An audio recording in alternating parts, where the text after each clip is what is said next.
70 jaar, ja, zolang ze dikker nog net ben, maar 70 jaar bestaan, ja, dat is nogal een jubileum natuurlijk. Dus dat doen we groots vieren met dit dwarfsontbijt. Toen we de oproep eruit deden, toen dachten we, nou, een man of 80 zou mooi wezen. Maar het bleek al lang snel meer belangstelling te wijzen. We hadden vrijwilligers, we hebben heel blij mee binnen.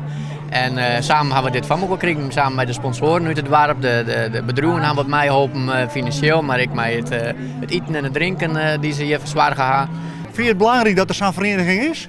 Ja, zeker. Ja, het is toch een beetje mooi elkaar, hè? En dat jouwt ook een beetje wat show aan het dorp, zeg maar. Dus ja, ik vind het wel echt prachtig mooi, ja. Amsterdam, ja, dat is toch heel anders. En dan leeft iedereen voor zichzelf. En dat is hier toch veel minder. De welzijnsvoorzieningen die hier zijn of niet zijn, ze bemoeien zich met de herinrichting van het dorp. Nou, dat zijn allemaal. En ze zorgen voor de sociale samenhang tussen groepen en mensen. Ja, lacht mij aan. Dat is. She's so high above me, she's so lovely, she's so high,